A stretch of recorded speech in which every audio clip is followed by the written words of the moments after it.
Causa de muerte por infecciones, que es la sepsis. Los objetivos es que conozcan los conceptos fisiopatológicos y clínicos básicos relacionados con sepsis, conozcan los pasos a seguir en el abordaje, diagnóstico clínico y terapéutico del paciente con sepsis, y que conozcan la importancia del uso racional de antimicrobianos en un paciente con sepsis. Desde ya entiendo que ya ustedes ya han tenido los dos seminarios, el 1 y el 2, sobre interpretación de antibiograma para gran positivos y gran negativos. Pues ya en eso ustedes están bastante expertos, ¿no?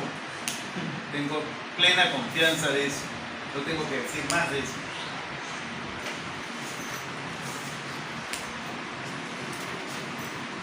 Ok, cuando hablamos de sepsis, vamos a tomar en cuenta esta definición, ¿ya? La sepsis es, para nosotros, para el curso, ¿no? Vamos a utilizar este criterio, el criterio de SIRS, respuesta inflamatoria sistémica, caracterizada por dos o más de las características que vemos acá. Temperatura mayor de 38 o menor de 36, frecuencia cardíaca mayor de 90, frecuencia respiratoria mayor de 20 o menor de 32 o mayor de 20, perdón, o presión arterial oxígeno menor de 32 milímetros de mercurio, y el conteo de glóbulos blancos mayor de 12.000 o menor de 4.000, o un incremento mayor del 10% de las formas inmaduras de los neutrófilos. Aunado a este concepto, que es el concepto de SIRS, que es respuesta inflamatoria sistémica, debemos de encontrar un agente infeccioso, ¿no? Que pueda explicar este proceso, ¿no? Entonces, ¿sí? O sospechar de un agente infeccioso, ¿no? Muchas veces no vamos a encontrar agente infeccioso, pero sí lo vamos a sospechar, ¿no? Si no tenemos una sospecha de agente infeccioso, entonces solamente estamos hablando de SIRS.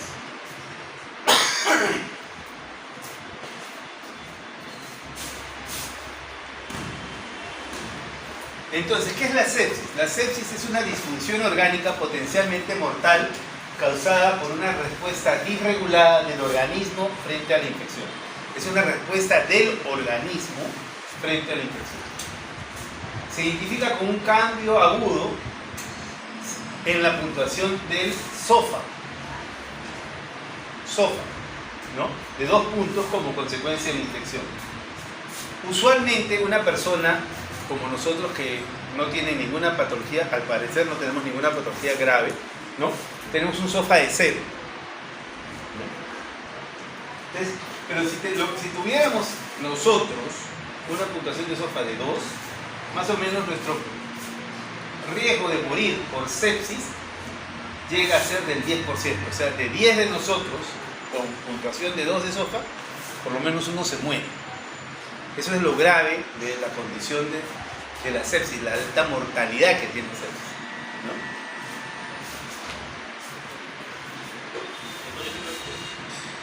Pasa. Más o menos esto es lo que se quiere explicar en esta gráfica, ¿no? ¿Qué disfunciones vamos a tener en los pacientes que van a tener sepsis? En resumen, ¿no? Y cómo van a ser las respuestas innatas y las respuestas celulares que se van a presentar en el mundo,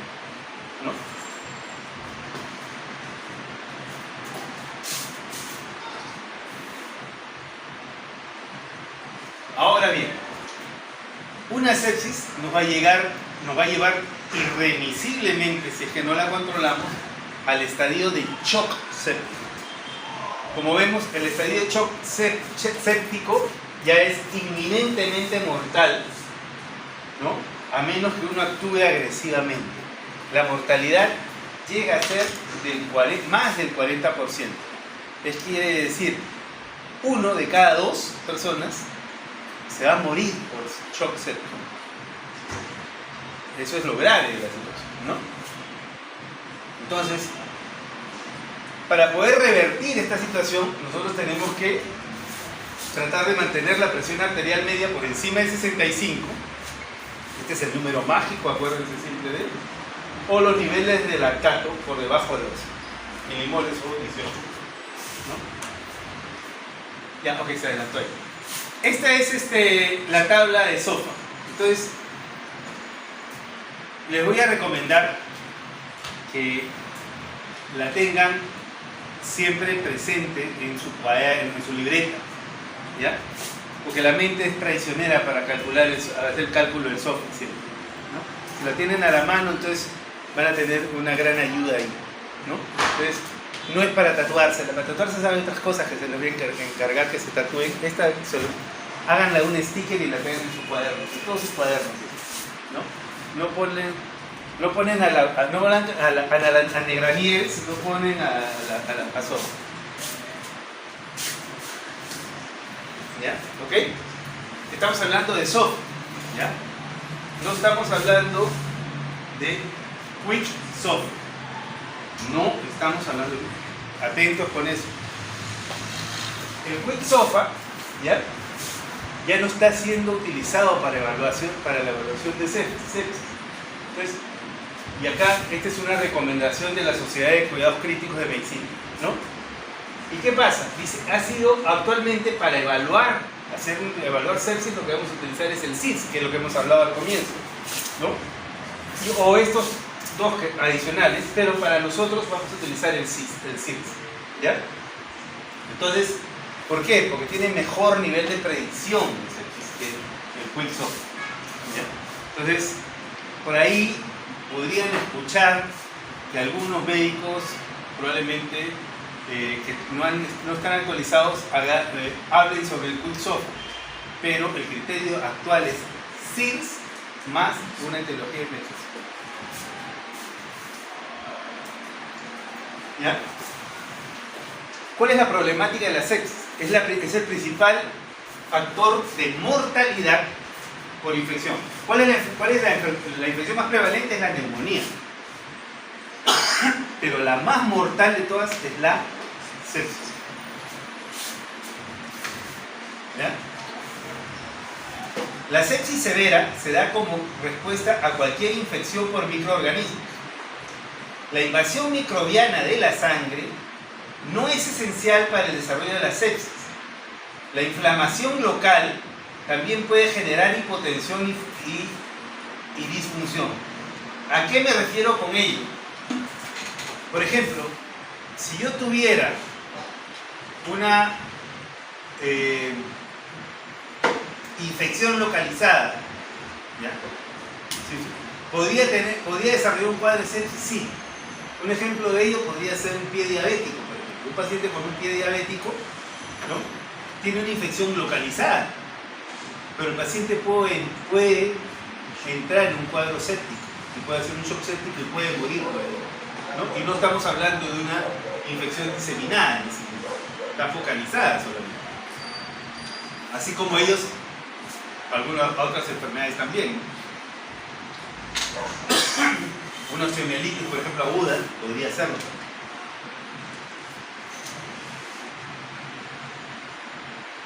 Los cultivos sanguíneos de bacterias u hongos identifican, y eso también es otra cosa importante, identifican de 20 a 40% de casos de sepsis severa y 40 a 70% de casos de shock séptico. Esto siempre y cuando no haya antibióticos de por medio. ¿Ya? 20 a 40% de casos quiere decir que la posibilidad de poder yo aislar el germen con un hemocultivo, con un solo hemocultivo, está prácticamente de 3 de 10, ¿no? De 3 de 10, pues de 20 a 40%. O sea, para mejorar esa pobre sensibilidad, ¿no? Porque es una pobre sensibilidad, 30% es muy pobre, entonces yo tendría que hacer por lo menos 3 hemocultivos, para mejorar esa sensibilidad a algo, ¿no? Y de esa manera poder aislar el germen. Y adicionalmente, ¿no? Tengo que hacerlo antes del inicio de antibiótico. Porque si ya inicié antibiótico, muy difícil. Hace 4 días escuchaba, bueno, tengo un paciente grave ahí, entonces justamente no le encontraban germen, ¿no? Entonces yo le había iniciado tratamiento empírico y entonces el médico me decía, doctor, si usamos resina absorbedora de antibióticos, removedora de antibióticos, le digo, eso es un cuentazo grandazo, más grande que una catedral, ¿ya? Si ya le pusiste antibióticos, Nancy, así se le ponga la resina, ¿no? Porque los antibióticos van a limitar la población bacteriana. Entonces, cuando le pones la resina a ese intercambio, si jalas algo antibiótico, probablemente jales, ¿no?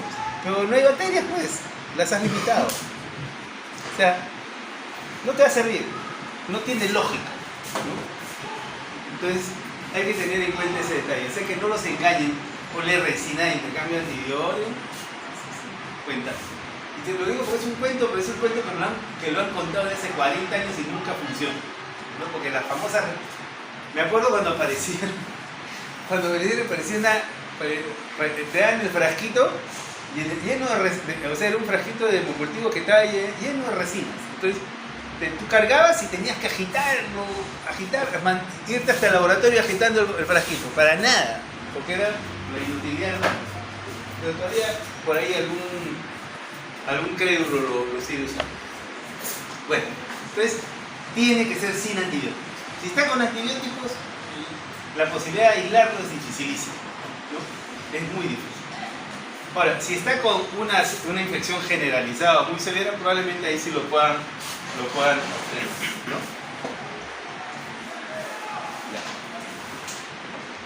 En casos de hemocultivos negativos, el diagnóstico se establece por cultivo local de material infectado, de sospecha. El diagnóstico de sospecha, ¿no?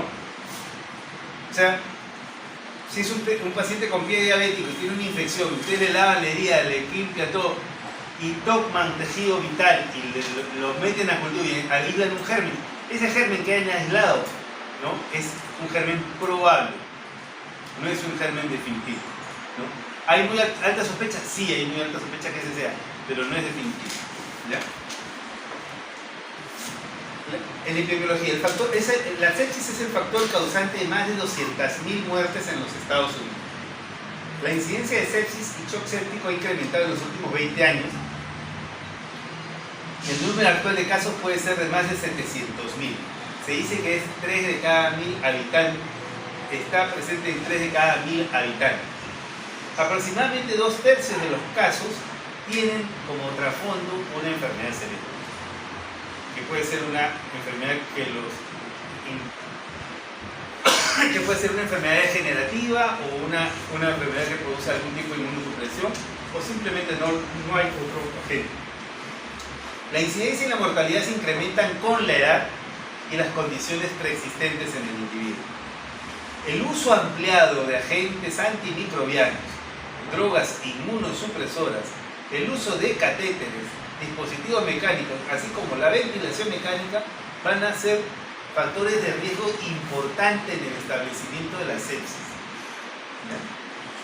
O sea, muchas veces, ¿no?, nosotros somos causantes del problema, y allí estamos hablando de ello. Cuando usamos antibióticos innecesariamente, por ejemplo, somos causantes de la presencia de gérmenes resistentes. Cuando colocamos dispositivos que realmente no se requieren. El viejito no orina y lo primero que hago es colocarle una sonda Foley. Y se la dejo a la sonda Foley 3-4 semanas. Entonces al final el viejito hace sepsis. ¿Por qué hizo sepsis? Entonces van a decir, por el catéter. ¿Y quién le colocó el catéter? El médico. ¿El médico se preocupó de sacarle el catéter cuando no lo necesitaba? No. Entonces, ¿quién es el causante del sepsis? No es el agente bacteriano, es el médico que ha actuado mal, ¿no?, que no sacó el catéter cuando debía, ¿no? Entonces, eso es importante. O no tengo acceso venoso, no tengo un buen acceso, colócale una vía central y se le causa una sepsis por eso. Entonces, hay que ser bien prudente, ¿no? O lo último que hacen ahora, y que yo lo considero una total iatrogenia, una pésima práctica, es el utilizar, ¿cómo se llama?, el suero de la vía crónica. ¿Ah? El cóctel de la vida. Luego, ¿y si hace una sepsis y si hace una endocarditis de válvula nativa porque le metí el cóctel de la vida y le metí el estafilococo? ¿Quién es el culpable? Pero bueno, así es. Así se maneja la salud en nuestro país. Total, si le ponemos cloro al paciente en la vena. Acá nos hemos quedado como anteriores, ¿no? La malnutrición juega un papel importante en el desarrollo de sepsis. Eso es algo que hay que tomar en cuenta. Fisiopatología. La mayoría de los casos desencadenados por bacterias u hongos son gérmenes que no causan habitualmente infección en pacientes inmunocompetentes, ¿no? Entonces, para que esto cause infección, lo que tiene que haber es que ha habido una solución de continuidad. Ya hablábamos de los catéteres, ya lo entendemos de esa manera. Los microbios alteran su crecimiento en base a deficiencias de la inmunidad innata. Obviamente, alteramos la inmunidad innata, como hemos visto en la esquema gráfica, vamos a promover sepsis. Los patógenos microbianos son capaces de sobrepasar defensas innatas, elaborando toxinas o factores de virulencia. El organismo fracasa en destruir invasores a pesar de haber montado una vigorosa respuesta inflamatoria que resulta en sepsis severa. La respuesta séptica también se induce por toxinas microbianas que actúan como superantígeno. En el caso, por ejemplo, del síndrome de shock tóxico por estafilococo tenemos acción de toxina. O en el caso de las bacterias también tenemos acción de toxina, ¿no? O algunas otras gérmenes que tienen endotoxinas, ¿no? Como las enterobacterias. Mecanismos del huésped frente a los microbios. O sea, hay varias hipótesis para el desarrollo de sepsis. Esta es la más clara, la más fácil de entender. Es el reconocimiento del lípido A que está presente en la estructura de los lipopolisacáridos que están en las membranas de las bacterias, ¿no? Entonces, este lipopolisacárido, ¿no?, se va a unir a algún receptor de tipo TOL, lipopolisacárido de la bacteria, receptor de tipo TOL de la célula huésped o la célula humana. Se unen y se activa este amigo, que es el factor de necrosis tumoral, ¿no? Es el encargado de ampliar la respuesta inflamatoria a otras células infectadas. Entonces, lipopolisacárido, receptor tipo TOL, se activa el factor de necrosis tumoral y desarrollo de la respuesta inflamatoria. Eso, ahora lo vemos aquí. Hay cerca de 10 receptores de tipo TOL que se podrían activar de esa manera, ¿no? Entonces, también podría actuar algunas otras proteínas, ¿no? Factores intracelulares, podría actuar el complemento o la proteína C reactiva. Pero lo importante es eso, ¿no? Una fusión entre el lipopolisacárido, un receptor, activación del factor de necrosis tumoral y desencadenamiento de toda la respuesta. Esto anterior se movió.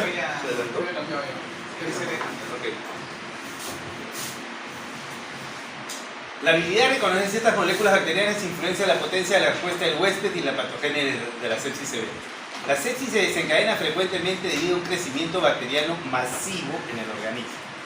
La bacteriemia intermitente y de bajo grado usualmente es aclarada por las células de Kupffer. ¿Dónde están las células de Kupffer? En el hígado. En el hígado. O sea, el hígado tiene una acción ahí, ¿no? Y por los macrófagos esplénicos. La mayoría de aeróbicos comensales y gram negativos van a desencadenar sepsis utilizando esta vía de lípido A que hemos hablado hace un rato, ¿no? ¿Y quiénes están? Miren, las gram negativas, ¿no? E. coli, Klebsiella, Enterobac. Algunos gram negativos, ¿no?, tienen la capacidad de evadir esta respuesta, son pobremente reconocidos. Entonces, y de esa manera podrían multiplicarse. Generalmente son bacterias intracelulares. Estamos hablando de Yersinia, estamos hablando de Pseudomonas, Burkholderia o Salmonella también podría ser. Otro tema importante es la activación de factores de coagulación. O sea, el organismo lo que va a generar es procesos de trombosis para poder limitar la acción de la zona de actividad, ¿no? De la infección, ¿no? Del proceso inflamatorio, ¿no? Entonces, trato de limitar, ¿no? La zona donde hay infección activando factores de coagulación. Sin embargo, esta respuesta puede ser muy severa en los casos de sepsis y voy a tener una coagulación intravascular diseminada o fenómenos de trombosis muy severos que van a determinar problemas de circulación en órganos terminales y necrosis, como vamos a ver luego. Entonces, se activan los factores de coagulación y puede desarrollarse una coagulación intravascular diseminada, puede desarrollarse fenómenos trombóticos y puede ocasionarse posteriormente daños de tipo necróticos en órganos terminales. Los reactantes de fase aguda incrementan la acción de sustancias inflamatorias. Ya hablábamos de los lipospolisacáridos, las citoquinas antiinflamatorias, ¿no? Que van a facilitar la restauración del tejido. Van a aparecer mecanismos de control sistémico que van a incrementar la acción inflamatoria. Los glucocorticoides que van a inhibir la síntesis de citoquinas, principalmente en monocitos. La epinefrina, que va a disminuir la respuesta del factor de necrosis tumoral alfa, ¿no? Frente a las endotoxinas. Los receptores del factor de necrosis tumoral, que van a neutralizar la acción del factor de necrosis tumoral alfa, que va a ingresar a la circulación, ¿no? El cortisol, la epinefrina, la proteína C reactiva, que van a reducir la capacidad de los neutrófilos de atacar al endotelio vascular. Esos son factores de compensación que nosotros vamos a ver en el fenómeno de sepsis. Vamos a tener disfunción de órganos por pobre respuesta de leucocitos y esto va a aumentar el riesgo de muerte. Va a haber apoptosis de células dendríticas y linfocitos que van a contribuir a lo que vienen a ser los fenómenos de inmunosupresión en el individuo. Va a haber disfunción multiorgánica, como hemos visto al comienzo, ¿no? Y que va a depender básicamente de daños endoteliales vasculares. Va a haber una oxigenación disminuida, ¿no? Porque se va a desarrollar un estado de hibernación. Y si hay oxigenación disminuida, ¿qué ciclo se va a alterar? El ciclo de Krebs. Y básicamente el daño se va a producir a nivel de las mitocondrias, que no van a tener oxígeno para desarrollar un ciclo de Krebs, no va a producirse energía, ¿no? No se va a producir ATP, ¿no? Y se va a comenzar a desarrollar las vías glicolíticas, ¿no? Y si hay activación de vías glicolíticas, ¿qué se va a producir? Lactato. Si se va a producir lactato, va a aumentar el lactato, aumenta el ácido y aumenta el anion gap, ¿no? Va a incremento del anion gap por incremento del lactato, por condiciones de anaerobiosis en la que está entrando, por daño mitocondrial, porque no está llegando oxígeno y porque se está entrando en la vía glicolítica. Recuerden que ese es el fenómeno que se va a desarrollar. Entonces la persona va a entrar en acidosis. Y si la persona está en acidosis, ¿qué va a hacer? Hiperventilar. Va a hiperventilar, ¿no? Va a hiperventilar porque va a querer producir una alcalosis compensatoria y no lo va a lograr, ¿no? Entonces, y comienza a gastarse más de la pobre energía que tiene el organismo en esos momentos. Entonces, entra el estado de shock, disminución de la resistencia vascular periférica, a pesar del incremento de catecolaminas vasopresoras y todo esto. Durante esta etapa la concentración de lactato está elevada, la saturación del oxígeno es baja, ¿no? Pero sin embargo, por factores compensatorios yo podría ver el lactato normal en sangre, ¿no? La normalización de la saturación de oxígeno venoso central podía ser reflejo de una mejora de oxigenación o también podía ser fenómeno reflejo de un shunt de izquierda a derecha. O sea, quiere decir que no hay intercambio, se ha detenido el intercambio gaseoso. Entonces, está contemporizador para terminar a tiempo, ¿no? Entonces, los hipotensores, el óxido nítrico, las beta-endorfinas, las bradiquininas, el PAP, la prostaciclina, no se ha demostrado que estos agentes bloqueantes influyan en la disminución de los índices de mortalidad de los pacientes.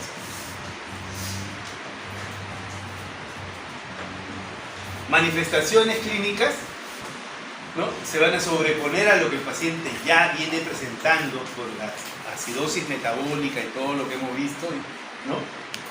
La temperatura va a ser muy variable, ¿ya? ¿Se acuerdan lo que hablábamos la semana pasada acerca de fiebre? Que si yo tengo madera, yo puedo producir fuego, ¿no? Pero si no tengo madera, no voy a poder producir fuego y no voy a poder calentar el agua. ¿Entienden? Entonces, eso es lo que va a suceder.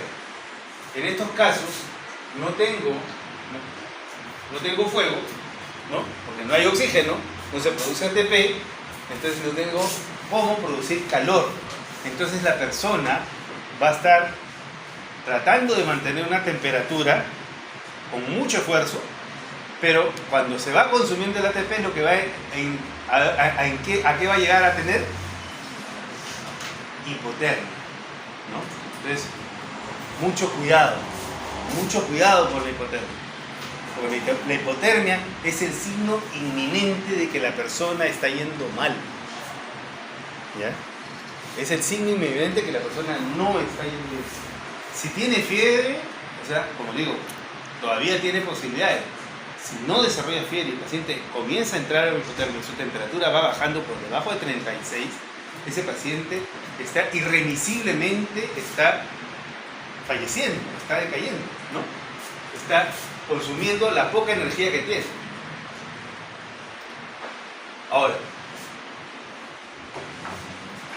¿cuál es el órgano más importante del ser humano? ¿Quién me dice? ¿Ah? ¿Cuál es el órgano más importante? ¿Cuál es el órgano? ¿Ah? El cerebro. Yo sé que estás templado. El órgano más importante es el cerebro. ¿Ya? Pero tú no piensas. Es que es alianza, pero es que es aliancita. Alianza corazón, no piensa con el cerebro. No puede ser. El cerebro, tienes que ser como de la U. Cerebro. El órgano más importante del organismo es el cerebro. Todo el organismo va a sacrificar la circulación para favorecer la circulación a nivel cerebral. Entonces, el órgano más importante es el cerebro y la bomba que le va a llegar el oxígeno, que es el corazón, que va a alimentar al cerebro, pero es el segundo. Entonces es importante que todo eso suceda. Y si el paciente comienza a desorientarse, ¿no? Y desorientarse quiere decir o que se vuelve soporoso o que se vuelve agitado, ¿no? Las dos son formas de desorientación. Entonces lo que estoy viendo es un daño cerebral, ¿ya? Entonces, irremisiblemente este paciente está empeorando, ¿no? No es que se está poniendo malcriado y que está gritoneando, ¿no? Entonces, ¿qué es lo que sucede? Cuando están soporosos, todo el mundo se asusta. Pero cuando está agitado, ¿no? Amárralo, métele un diazepam, plánchalo. Oye, al que hay que plancharse al médico. Si está agitado es porque el cerebro el cerebro está siendo dañado, ¿no? No porque esté agitado, no, que ese es un malcriado. No es un malcriado. No, ese se está poniendo así porque se está agitando, porque no está oxigenando bien el cerebro. Es como los de Cristal, que no se les oxigenó bien el cerebro y perdieron. No oxigenaron bien allá. ¿Ya? Entonces, otras manifestaciones, no se ha saltado, ¿no? Puede haber celulitis, pústulas, bulas, lesiones hemorrágicas en piel por toxinas bacterianas, ¿no? Puede haber púrpuras y petequias, generalmente en los pacientes con neisseria, ¿no? Ahora, quiero que vean esto, lesiones nebulosas rojas, redondeadas de edema con hemorragia central y necrosis, son denominados ectimas gangrenosos. Y eso generalmente lo podemos asociar también a pseudomonas. Y es algo común que se ve, ¿no? Está revisando gráficas de ectimas gangrenosos y hay un montón de ectimas. Uno entra a Google y va a encontrar un montón de ectimas gangrenosos. Así que eso es lo que se ve en estos pacientes, ¿no? La eritrodermia generalizada en un paciente con sepsis nos sugiere más estafilococo que otra cosa y toxina de estafilococo. El paciente que se vuelve rojo y después que se descama. Es el síndrome de shock tóxico por estafilococo. Hay caída de la presión arterial, hay hipoxemia, hay disminución del PAFI, hay desarrollo de distrés respiratorio del adulto, perdón. Vamos a ver, podemos en la placa ver infiltrados pulmonares como no los podemos ver, porque también recuerden que el paciente está hiperventilando muchas veces.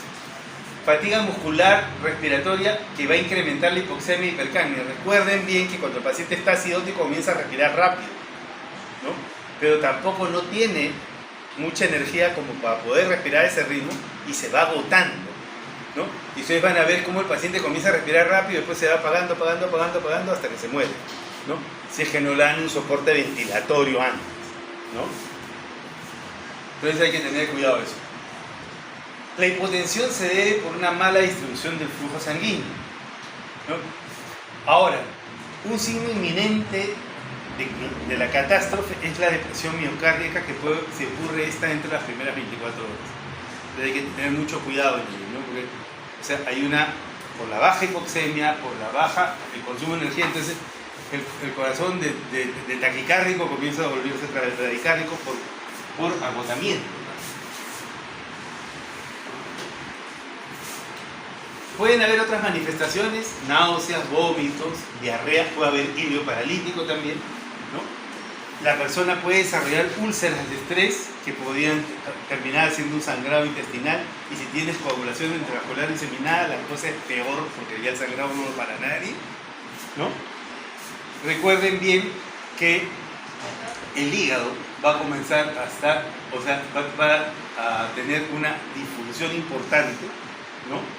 Entonces, y al tener una disfunción importante, lo que vamos a ver es que los parámetros hepáticos también van a comenzar a caerse. La albúmina se va a caer, el tiempo de protrombina se va a caer, ¿no? ¿Qué otra cosa más vamos a ver? ¿No? Albúmina, protrombina, ¿qué otra cosa evalúas? ¿Ah? Las bilirrubinas podría ser las transaminasas, ¿no? Aparte de todo, el hígado también hace gluconeogénesis, ¿no?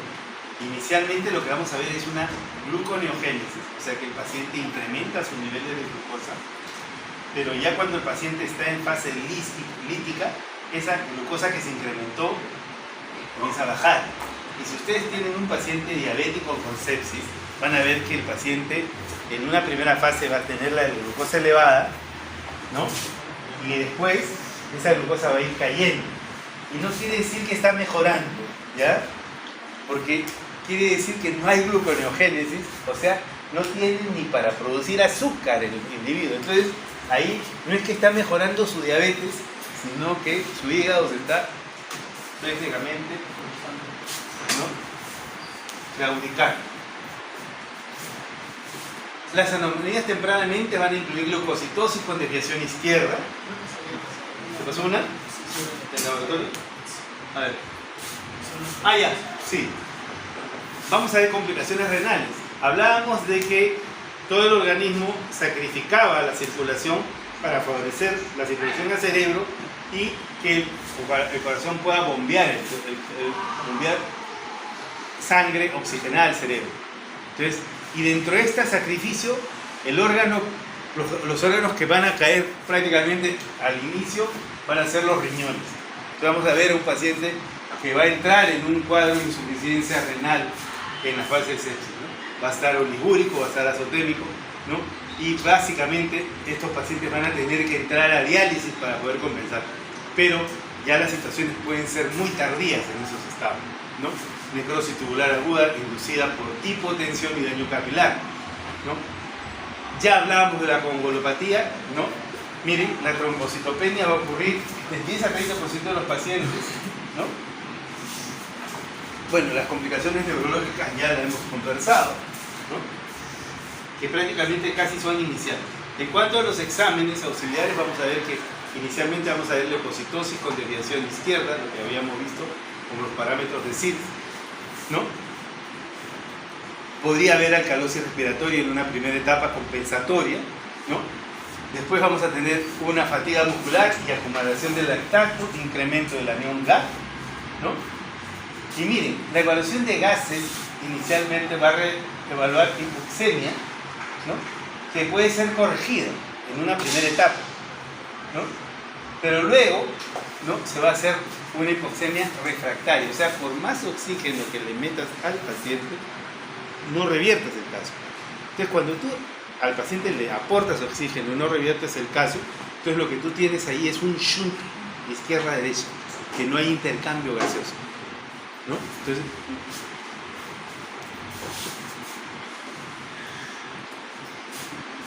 la radiografía de tórax, como les dije, podría verse normal. La mayoría de veces la van a ver normal o hiperventilada, ¿no?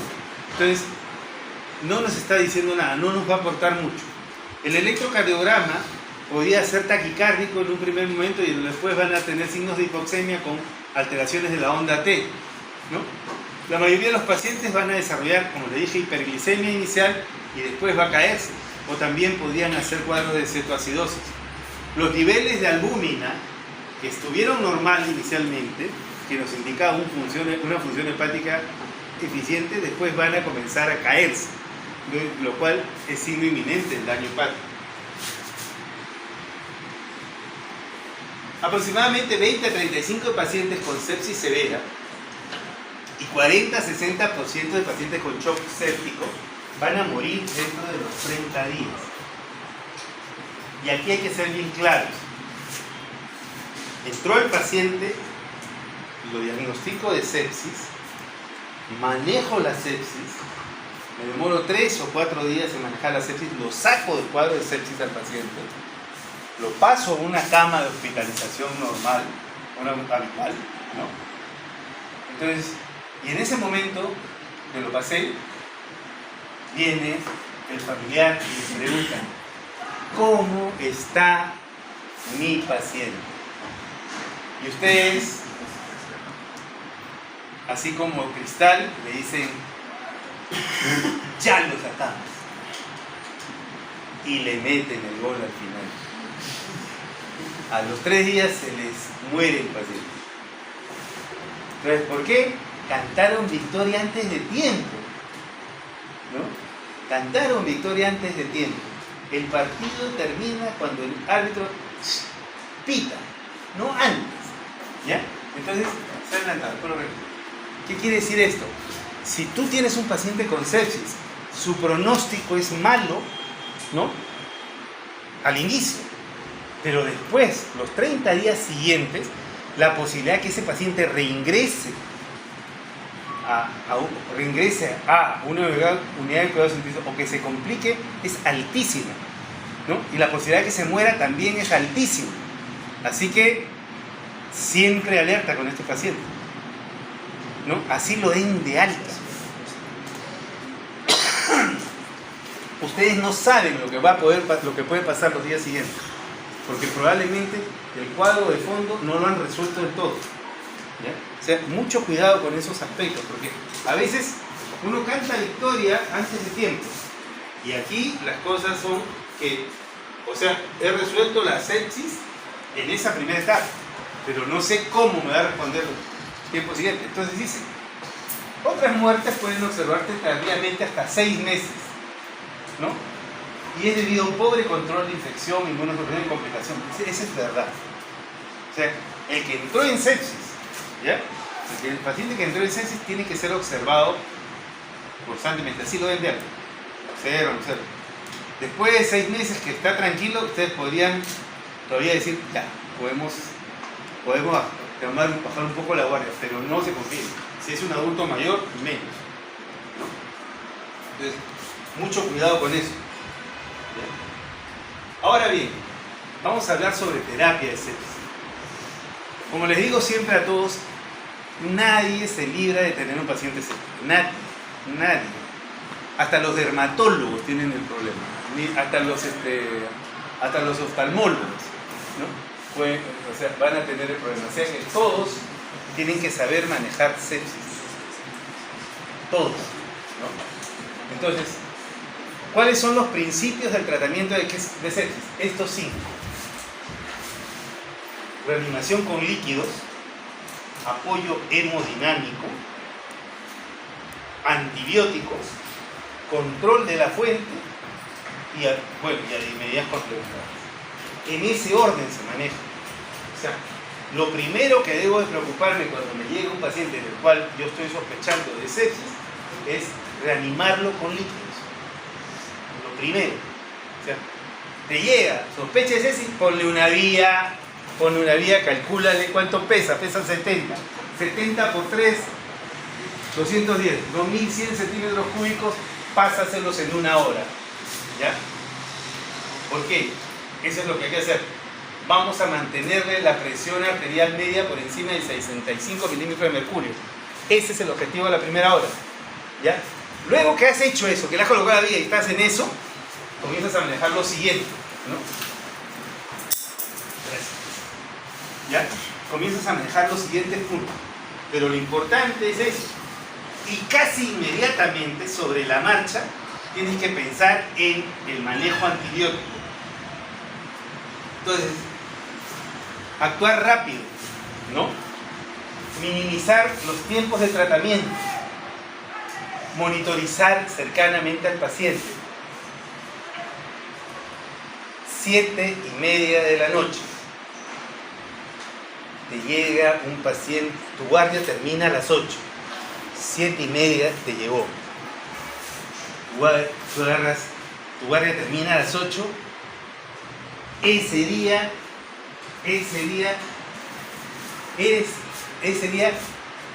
se presenta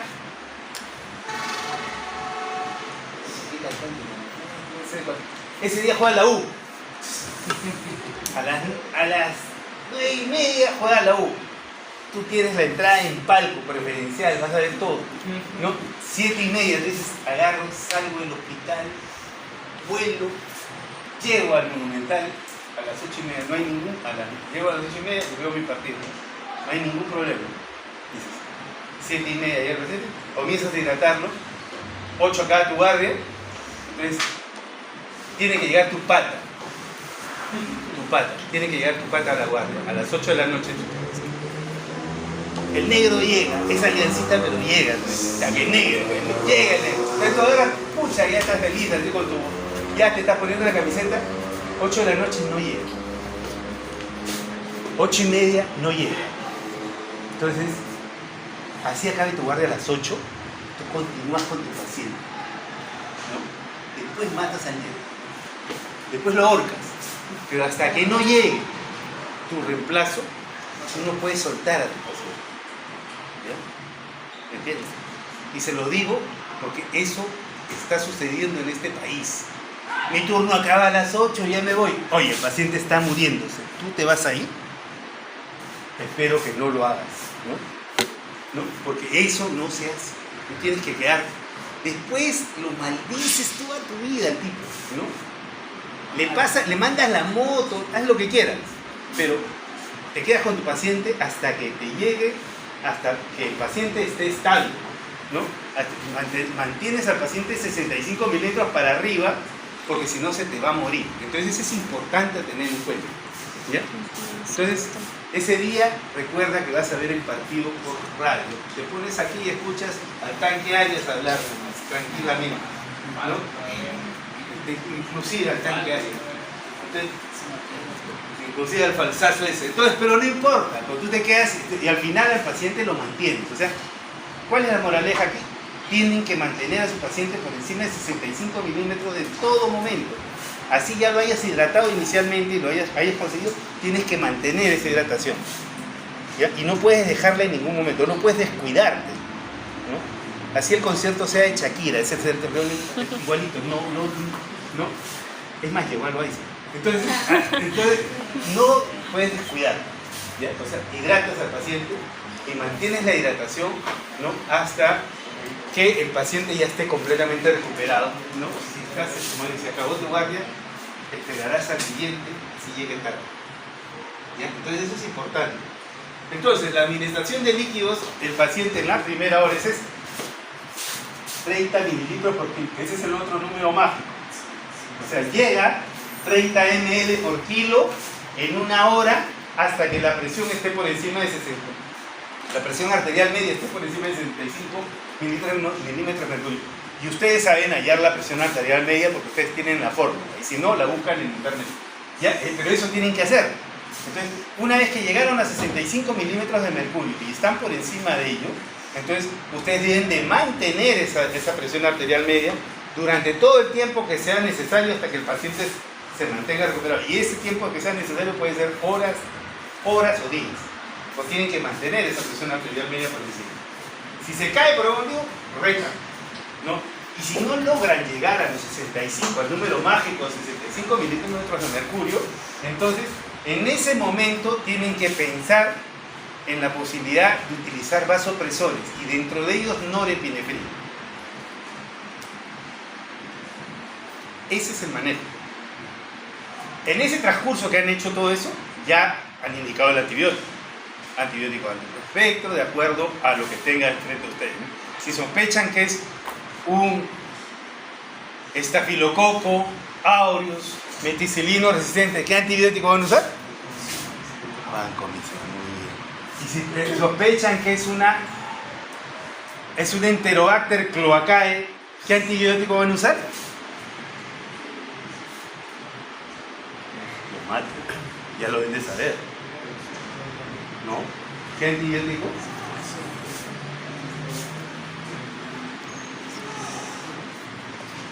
¿A qué dosis?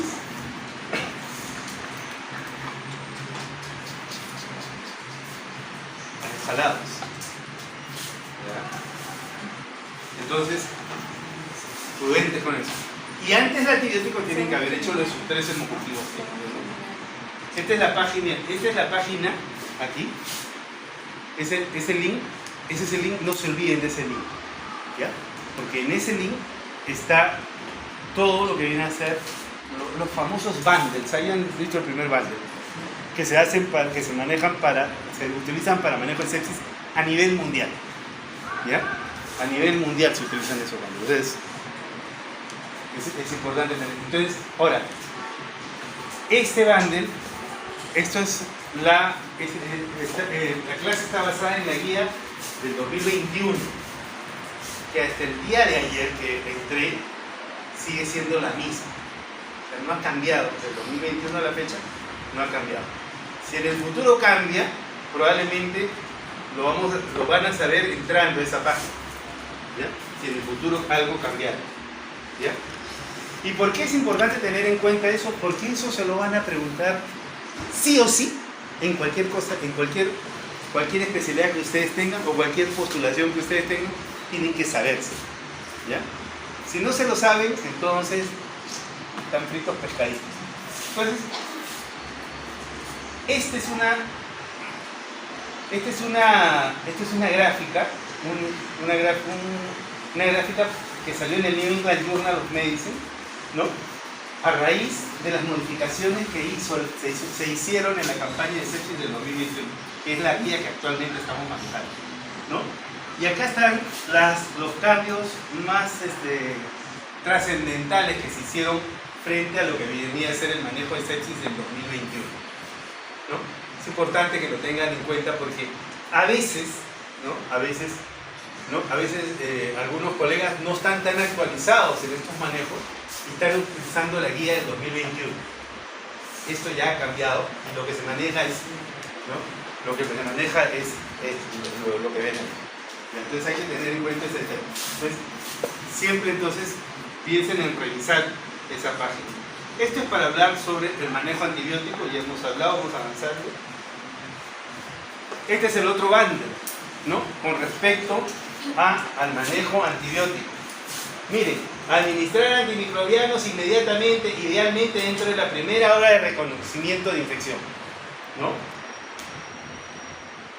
Sepsis probable, posible, siempre. Manejar antimicrobianos antes de la primera hora. Y antes de los antimicrobianos, hacerles los hemocultivos, ¿no? O también cultivar cualquier otra zona que pueda ser comprometida. Pero es importante eso, ¿ya? No olviden esos detalles. O sea, manejar antimicrobianos, cultivar al paciente antes y, bueno, hidratar. Los antibióticos deben iniciarse lo antes posible dentro de la primera hora, si es posible, después de que se obtengan las muestras biológicas. Entonces, les llegó al paciente, lo hidratan, en ese momento lo siguiente que hacen es, le toman las muestras para hemocultivo, que tienen que ser 3 por lo menos, ¿no? Y mientras están haciendo eso, ya están preparando el antibiótico que van a usar en su paciente, de acuerdo al problema que tengan. Sí. No consulto, doctor. Si la sepsis es por pancreatitis aguda, por ejemplo, ¿también se le hace hemocultivo? Pancreatitis aguda, ¿ya? Pancreatitis aguda tiene un manejo especial, ¿ya? Porque en la pancreatitis aguda no se da tratamiento antibiótico, sino en la pancreatitis aguda se hidrata al paciente, ¿no? La norma para manejo de pancreatitis es hidratar al paciente. O sea, te liberas del tratamiento antibiótico porque se lo observa al paciente, pero lo que no te liberas es hidratar al paciente. Y eso es lo importante. Y cultivar, lo tienes que cultivar. No tienes piel, tienes que cultivar al paciente de todas maneras. O sea, lo que no vas a hacer es manejarlo con antibióticos, porque la pancreatitis aguda es un manejo expectante, ¿no? Pero de que hidratas, hidratas. De que cultivas, cultivas, ¿no? Eso es lo que tienes que hacer.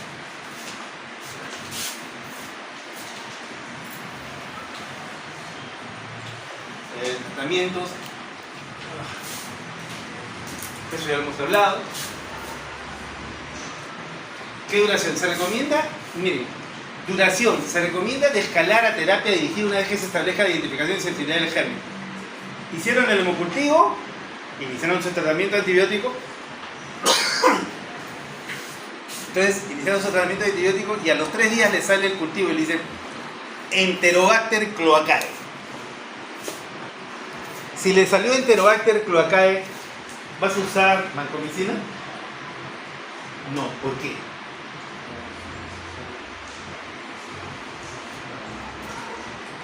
¿Por qué no uso vancomicina? Porque es para estafa.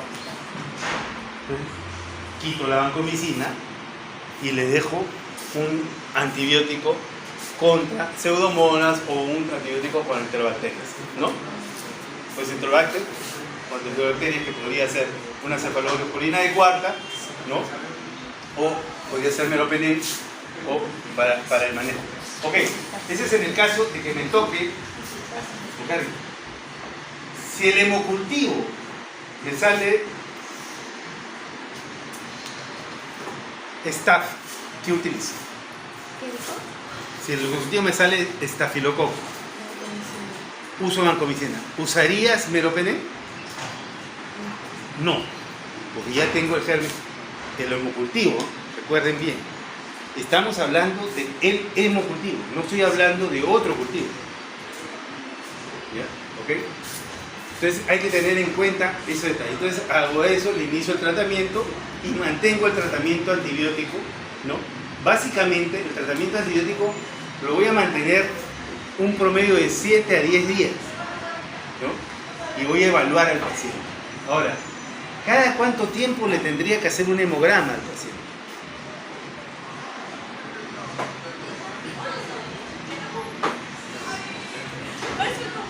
¿Cuánto? Cada 2 horas. ¿Hemograma? ¿Cada 15 días? A ver. ¿Ah? Cada día. Así.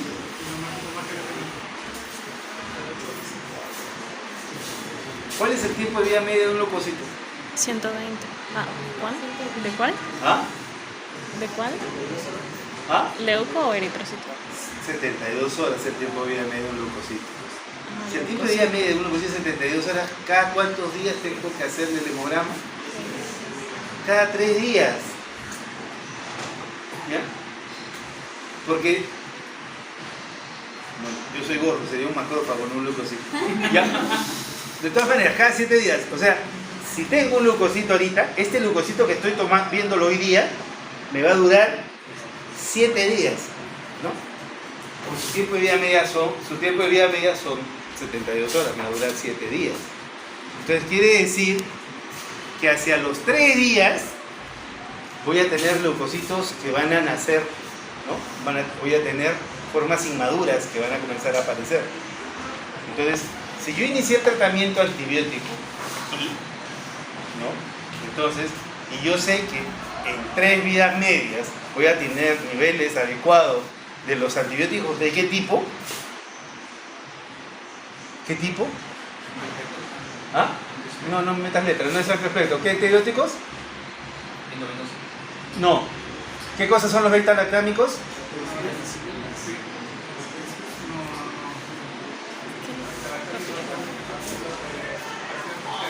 ¿Son concentración o tiempo dependiente?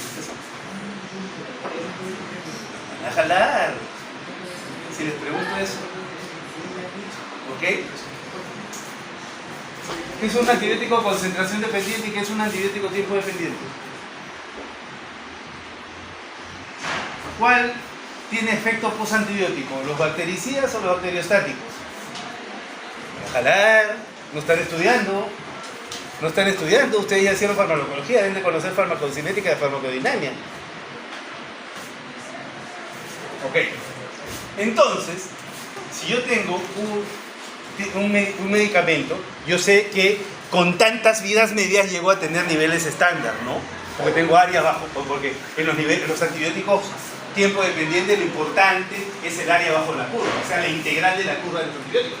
Eso lo saben perfectamente, porque ustedes conocen muy bien farmacología.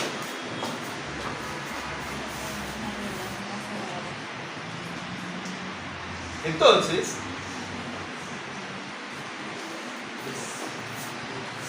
¿qué es lo que tengo que evaluar? El hemograma lo tengo que hacer cada 3 días. Yo te entiendo que estoy usando un antibiótico concentración dependiente o tiempo dependiente y tengo que evaluar las vidas medias que tengo, ¿no? Entonces, y de esa manera puedo manejar mis antibióticos. Por eso uso la bomba de infusión. No fíjense que la bomba de infusión es para algo que sea diferente, ¿no?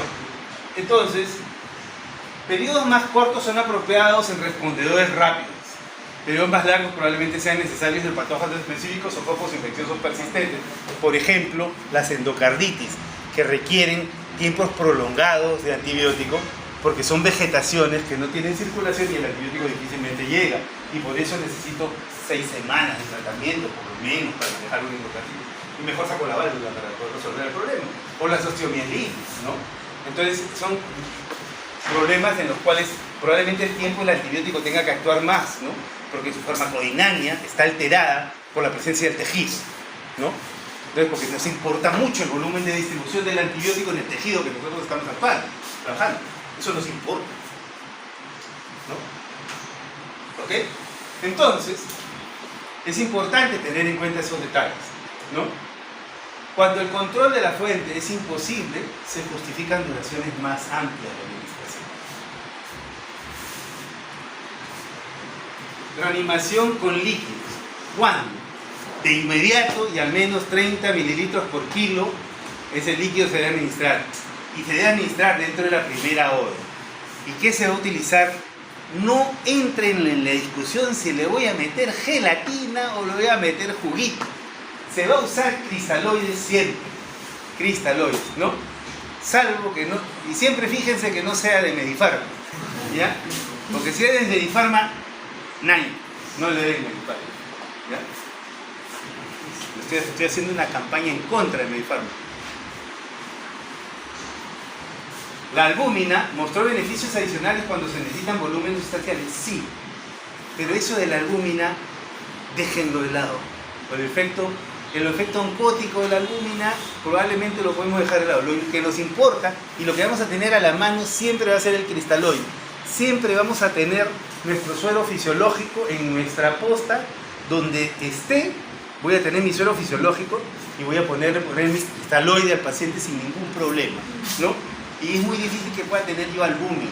Eso es para UCI, para los Illuminati de UCI, vamos a tener albúmina. Pero si no, sus cristaloides, y saber manejar bien sus cristaloides es importante.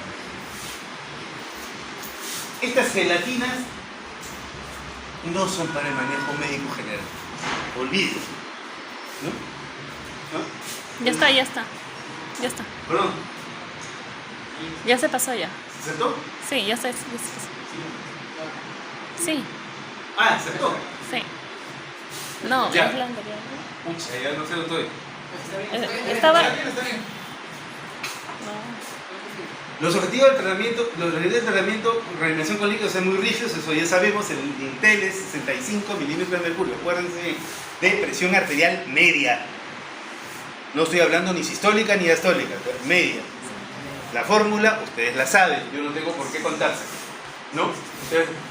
Ahora, en el pasado, en mi época, ¿no? En mi época, nosotros hacíamos eso, esto de acá. Agarramos al paciente, está séptico, ¡guau! Le clavamos un catéter venoso central por acá, le sacábamos el catéter para acá y le medíamos la presión de agua, ¿no? Lo echábamos así horizontal, le medíamos la presión de agua acá y le diríamos que entre 15 y 20 debe estar para que esté bien hidratado el paciente. Y lo hacíamos de esa manera, ¿no? Entonces, ese tipo de manejo invasivo ya desapareció. Gracias a Dios ya desapareció. Aunque era bacán ponerle ese catéter, era emocionantísimo, pero ya desapareció, ¿no? Y el que quiere ponerse catéteres de tipo, que se vuelva nefrólogo o iluminante. Ahí lo hacen bastante, ¿no? Entonces, ¿qué es importante hacerlo? Lo importante es tener una buena medición de la presión arterial media del paciente. Y la presión arterial media la van a medir constantemente. Si no tienen monitor, estarían condenados a su tensiómetro antiguo, o si no, ya con presión eléctrica y lo ponen y lo van haciendo de esa manera para no sufrir, ¿no? Entonces, la reevaluación inicial debe completarse dentro de la hora posterior al comienzo de la reanimación. Su partido era a las 9, 7:30 entró su paciente, hasta las 8:30 están queseados. Hasta las 8:30. Entonces, se supone que en ese lapso debe haber llegado el aliancista que los apoya. Pero hasta las 8:30, o sea, tienen una hora en que van a hidratar a su paciente, y una vez que ya lo hidrataron, ya lo pueden entregar a la siguiente guardia, ¿no? Porque no van a estar tranquilos hasta que no resuelvan ese problema. Sí, ¿no? Entonces, y el siguiente tiene que mantener ese 65 a como dé lugar, ¿no? Lo tiene que mantener, ¿para qué? Para mejorar el flujo sanguíneo a nivel general. Si se le baja el 65, volver a retarlo. ¿En qué vamos a ver esto muy comúnmente? Pareciera mentira, pero ¿en qué vamos a verlo bastante? En dengue. En dengue se ve a cada rato esto. Están hidratando al paciente, viene el paciente con dengue, dice está con dengue grave, le toman la presión arterial media está en 60. Está en 60, entonces agarran, lo hidratan, ¡pum! Le ponen de líquido, ¡pum! Lo levantan a 65 a la media hora. Felices, se dan con 65. Agarran, voltean, regresan, así, hacen esto nada más y ¡pum! Se volvió a bajar. Vuelta a meterle agua. Y ya. Han sufrido 2-3 días con el paciente hidratándolo, subiéndolo y bajando. No pueden moverse de la sala de dengue por nada del mundo. Nadie los puede mover de la sala de dengue porque tienen que hidratar al paciente. Están fregados hora tras hora con el paciente manteniendo el 65 bendito. Y ya, pasaron los 3 días y el paciente ya está estable. Dije, ya salió. Entonces ya dice, ya lo sacaste.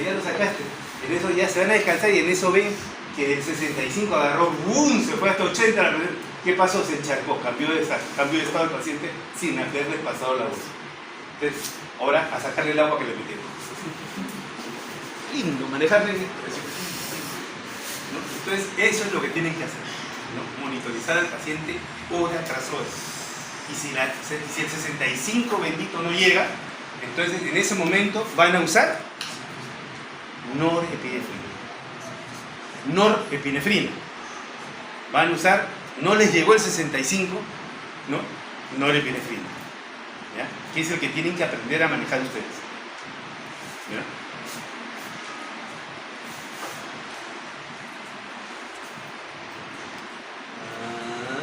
Eso ya lo vamos a pasar, que ya hemos hablado. Acá está, vasopresores. Se recomienda soporte de vasopresor si no responde al reto de líquidos inicial para mantener un PAM o una presión arterial médica de 65. La norepinefrina es el vasopresor preferido.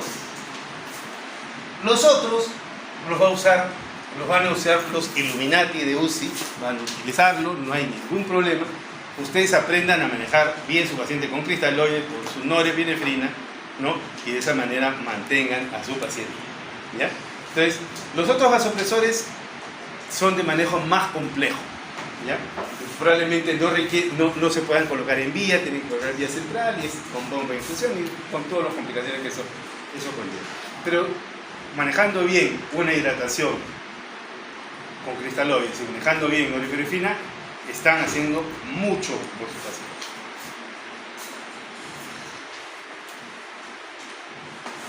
Manejo vasopresores, en el bundle. Cortisona.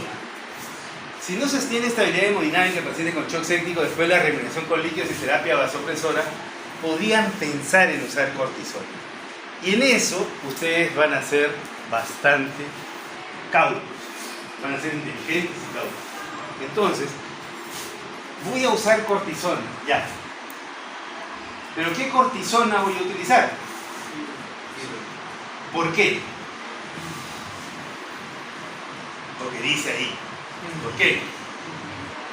¿Quién me dice por qué?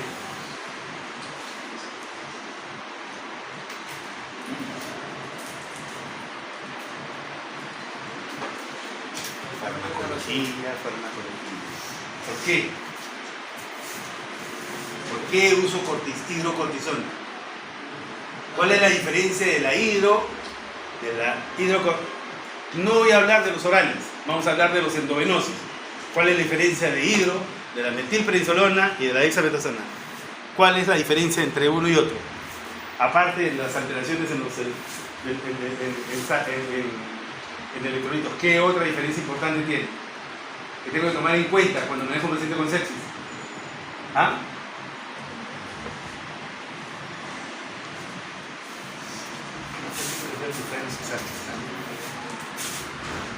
El tiempo de vida medio. El tiempo de vida medio es importante. ¿Por qué? ¿Cuál es el tiempo de vida medio de la hidrocortisona?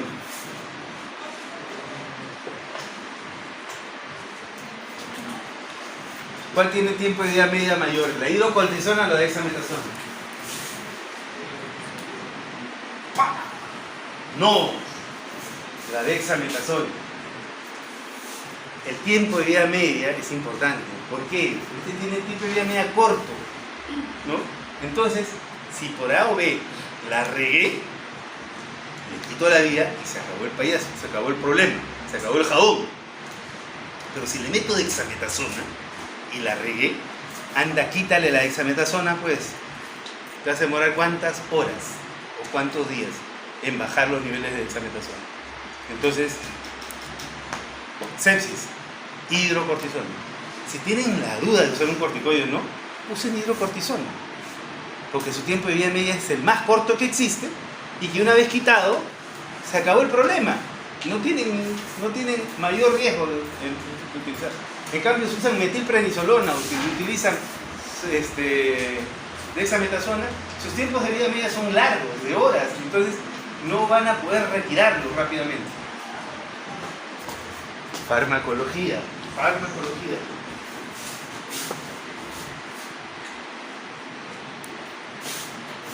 Duración, no es una recomendación, claro, por lo general una media de 7 a 14 días, estamos hablando de corticoides. Cuando se logra una mejoría rápida, se retira tan pronto como se coloca la droga. Entonces, importante saber manejar la hidrocortisona. Ya sabía. ¿Ya se había saltado? Sí. Medidas adyuvantes, ya. Hiperglucemia. El objetivo es mantener una glucosa de 180. Es diabético, no importa, no importa. Mantengan la glucosa de 180, ¿no? Debe controlarse cada 4 horas después de alcanzar estos objetivos. El umbral de transfusión de hemoglobina es 7 gramos, no más, 7 gramos. Y si es dengue, no. No se debe utilizar bicarbonato de sodio. Se recomienda tromboprofilaxis con heparina para evitar la necrosis, las acrocianosis. Recuerden que las trombosis van a producir mutilaciones en estos pacientes. Pacientes que entran enteritos a una sala con un cuadro de sepsis y terminan con los dedos amputados o con las manos o las piernas amputadas. No es por mala práctica, eso es por un fenómeno que se llama acrocianosis, que es una trombosis que se produce severa en los órganos distales terminales de los pacientes que tienen sepsis. Por eso es que se van a ver que los pacientes que salen de sepsis muchas veces salen mutilados, ¿no? Y muchas veces los periodistas hacen leña del árbol caído con los médicos de la UCI, con los iluminati. Entonces hay que tener cuidado. Ahí sí los defiendo a los iluminati, no hay ningún problema. ¿Por qué? Porque eso es algo que se ve frecuentemente, ¿ya? La acrocianosis. No es mala práctica, sino es parte de la desgracia del paciente con sepsis, ¿ya? Por eso hay que pensar siempre en heparinas, ¿no? Algo que se usaba mucho, por ejemplo, en la época de COVID, se usaba heparinas, papás, ¿no? Nutrición. Recuerdan que decía 180 miligramos de glucosa en sangre, ¿ya? Porque es importante tener en cuenta ese detalle, ¿no? Y dice, la nutrición enteral, o sea, el combo, el jameja, ¿no? El Richie, tiene que comenzarse rápido, ¿ya? ¿Ok?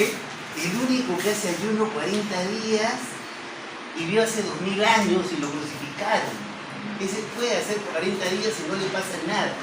Nosotros no podemos hacer ayuno más de 3 días porque estamos que nos comemos los dedos, mano. Yo no hago ayuno 6 horas y muero. Entonces, si es así, entonces no lo pongan en ayuno. Ese paciente no es Cristo, es un ser humano simple. Entonces, ¿cuánto le pones de azúcar? Una dextrosa al 5%. ¡No! Que no hay quien planche. ¿Por qué? ¿Cuánto es una dextrosa al 5%? ¿Quién me dice?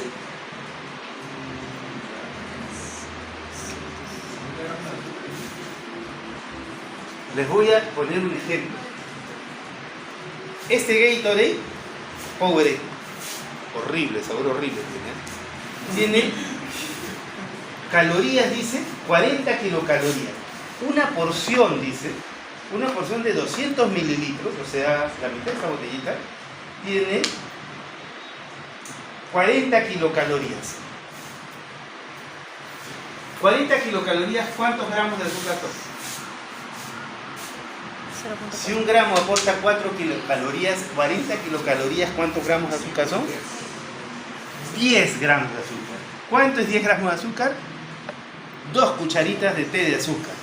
O sea, esta bebida que mide 500 tiene 5 cucharitas, ¿no? 5 cucharitas de azúcar, ¿no? Por eso es redulce, ¿ya? Tiene 5 cucharitas de azúcar. Entonces, si tiene 5 cucharitas de azúcar, son 5 por 5, 25, y esto mide 400. ¿Qué concentración tiene? 25 de 400, ¿cuánto es? 25 gramos de 400 mililitros, ¿cuánto es? Si fuese... ¿ah? ¿Cuánto? 6. 25 gramos en 400 mililitros. En 800 mililitros son 50 gramos. En un litro, ¿cuántos son? 60 gramos. 60 gramos, ¿cuántas cucharitas de azúcar son? Si cada cucharita es 5, 60 entre 5, 12 cucharitas de azúcar, ¿no? Dos botellas tienen 12 cucharitas de azúcar, ¿no? Entonces, 50 gramos. ¿Y esa es una concentración de cuánto? ¿10?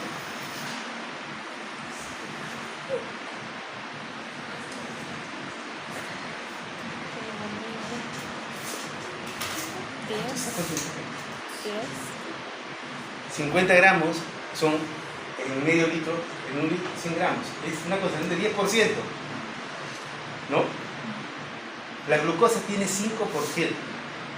O sea, y se la pasan al paciente 5%, que equivale a 25 calorías, se la pasan en 4 horas, ¿no? O sea, le dan un cuarto de pan, porque el pan más o menos tiene esa cantidad, un cuarto de pan cada 4 horas para que supere una sepsis. ¿Está en ayuno? Canallas somos bien canallas. ¿Lo estás alimentando? Sí, doctor, tiene su dextrosa al 5.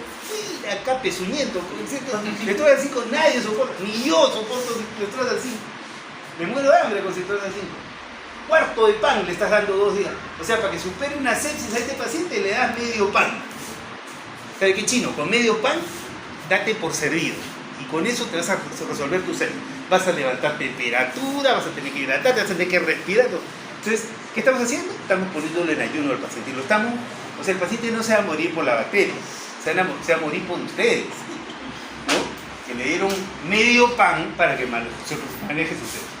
Entonces, como ustedes ya escucharon la clase, dicen, pucha, que le vamos a dar medio pan, como dice Luchetti. No, pues no le van a dar medio pan al paciente, ¿no? Y si le dan medio pan al paciente, le pando la moto. ¿Ok? Entonces, ¿cuánto le tienen que dar al paciente para que reponga su metabolismo básico diario? ¿Cuántas calorías requiere un paciente? Un ser humano. Ustedes sentados, ¿cuántas calorías requieren? Más de 2000. 2.400 a 2.800 calorías. ¿Ya? Si requiero, estando sentado escuchando la clase, porque yo consumo más porque estoy caminando y hablando como loco, pero 2.800 para mantener su metabolismo basal, calorías. Entonces, si necesito 2.800 calorías, 2.800 entre calorías entre 4, ¿cuánto sale? 2000 cuánto? ¿Ah? 700 gramos. ¿Cuánto pesa un pan? 30 gramos. 700 gramos, ¿cuántos panes son? Le tienen que dar 25 panes al paciente para que recupere su organismo, ¿no? Y le estamos dando un cuarto pan. Entonces, obviamente que no le vamos a dar solo carbohidratos, lo vamos a compensar utilizando grasas. ¿Las grasas cuántas calorías aportan? ¿Ah? 9. Ustedes por ahí pueden ponerle un poquito más de grasa al azúcar. Échale mantequilla al pan, ¿no? Su chanchito, no pueden, si le echan más grasa, le ponen grasa. ¿Y qué más tiene que ponerle? Porque si no solamente es, necesitamos poner proteínas. Entonces, ¿cuánto aporta la proteína? 4. ¿Y cuánto es el consumo de energía por la proteína? 25%. O sea, por cada gramo de proteína, el 25% lo gasto por acción dinámica de la proteína. O sea, tengo que reponer esa pérdida que tengo adicionalmente. O sea, tengo que calcular esas cosas, ¿no? Entonces, ya más o menos hay fórmulas para calcular eso, no se partan la cabeza. Pero lo que sí tienen que entender es de que el paciente debe de reponer mínimamente 2.800 kilocalorías diarias, ¿no? Entonces, y eso no se lo pueden poner por la vena, ¿no? No se lo pueden poner por la vena, salvo que le pongas miel de abeja para que lo recuperes, y eso no lo vas a poder hacer. Entonces se lo tienes que poner por vía enteral, porque la mejor forma que el paciente lo absorbe es por vía enteral, ¿no? Entonces, por vía enteral, y para eso tienes que nutrirlo desde el comienzo, para que tenga Richie, ¿no? Para que tenga Richie Rey. Si no tiene Richie, se va a morir, simplemente se va a morir. Entonces, importante, ¿no? Importante tener el tema de calorías, hacer el cálculo calórico que requiere el paciente, no se olviden de eso.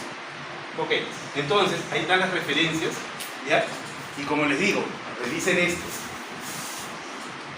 de acá. Creo que también está, este está en castellano, también lo pueden leer, está bastante simpático. Listo, señores.